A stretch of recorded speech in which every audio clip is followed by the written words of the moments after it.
Assalamualaikum warahmatullahi wabarakatuh. Alhamdulillahirabbil alamin wa bihi nasta'in ala umuri dunya waddin. Assalatu wassalamu ala asrofil anbiya'i wal mursalin sayyidina wa maulana Muhammadin wa ala alihi wa sahbihi ajmain. Amma ba'd. Pertama-tama marilah kita panjatkan puja dan puji syukur kepada Allah Subhanahu wa taala yang telah memberikan rahmat serta hidayahnya kepada kita semua.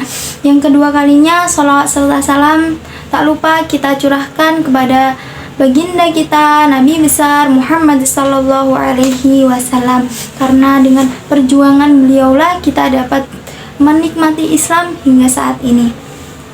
Sebelumnya, perkenalkan, nama saya Joyce Abdalaila Safitri, biasa dipanggil Joyce, dari kelas 10 MIPA 7. Di sini saya akan membahas tentang orang pertama. Kalian pernah nggak sih marah kepada seseorang suatu hal, atau nggak tahu kenapa tiba-tiba kalian itu marah begitu? Nah, ada sebuah hadis an Abi Hurairah radhiyallahu anhu anna rajulan qala lin nabiyyi sallallahu alaihi wasallam ausini qala la taghdab faraddada miraran qala la taghdab, rawahu Bukhari. Dari Abu Hurairah radhiyallahu anhu, ada seorang laki-laki berkata kepada Nabi sallallahu alaihi wasallam, "Beri aku wasiat." Beliau menjawab, "Janganlah engkau marah." Lalu seorang itu mengulangi pertanyaannya. Beliau menjawab, "Janganlah engkau marah." Diriwayatkan oleh Imam Bukhari. Nah, manusia marah itu wajar karena manusia memiliki yang namanya gharizah baqa atau naluri mempertahankan diri, di mana naluri itu akan muncul ketika ada rangsangan dari luar, dan ketika seseorang itu tidak bisa memenuhi gharizah itu, maka tidak akan menimbulkan suatu kematian atau sakit. Dia hanya akan merasakan kegelisahan atau takut di dalam dirinya.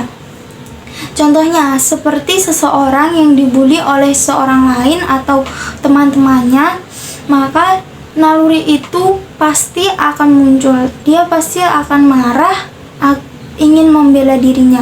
Tapi ada seseorang yang dimana dia itu tidak bisa membela dirinya. Nah, disitulah maka dia tidak bisa memenuhi gharizah itu atau naluri itu, maka dia merasakan suatu kegelisahan atau ketakutan di dalam dirinya begitu.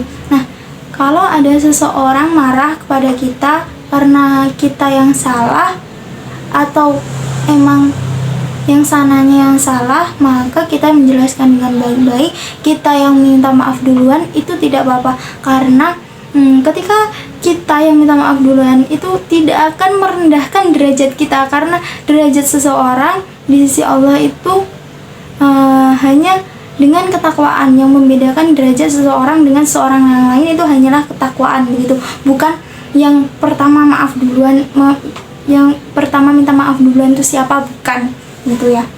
Aku yang minta maaf aja deh duluan kalau dia itu emang nggak mau minta maaf ke kita gitu kan, kalau dia yang salah. Tapi kalau kita yang salah, berarti ya kita yang emang seharusnya yang minta maaf duluan gitu kan. Allah Subhanahu wa taala berfirman, "Faulaika asallahu ayyafu anhum fakanallahu afuwan ghafura." Artinya, maka mereka itu mudah-mudahan Allah memaafkannya. Allah Maha Pemaaf, Maha Pengampun. Quran Surat An-Nisa ayat 99. Nah, jadi Allah aja itu Maha Pemaaf, Maha memaafkan ketika ada hambanya yang bertaubat, maka Allah mengampuninya gitu. Nah, masa kita yang jadi hambanya nggak mau sih memaafkan duluan, minta maaf duluan atau memaafkan duluan begitu. Jadi tanpa yang sananya minta maaf kita sudah memaafkan gitu loh. Jadi Allah aja maaf, masa kita enggak gitu kan ya.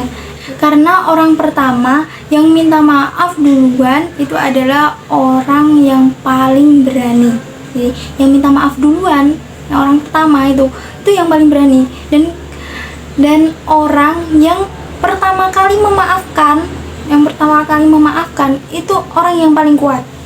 Dan setelah meminta maaf dan memaafkan, maka mencoba melupakan. Jadi kalau udah selesai urusannya ya sudah begitu, maka jadikan pelajaran begitu. Maka itu adalah orang yang paling bahagia. Ya begitu, itu dari saya. Semoga bisa diambil hikmahnya. Kalau ada kesalahan maka itu dari saya sendiri, jika ada sebuah kebenaran maka itu datangnya dari Allah Subhanahu wa taala. Nah, saya akhiri, sampai berjumpa lagi. Dadah. Assalamualaikum warahmatullahi wabarakatuh.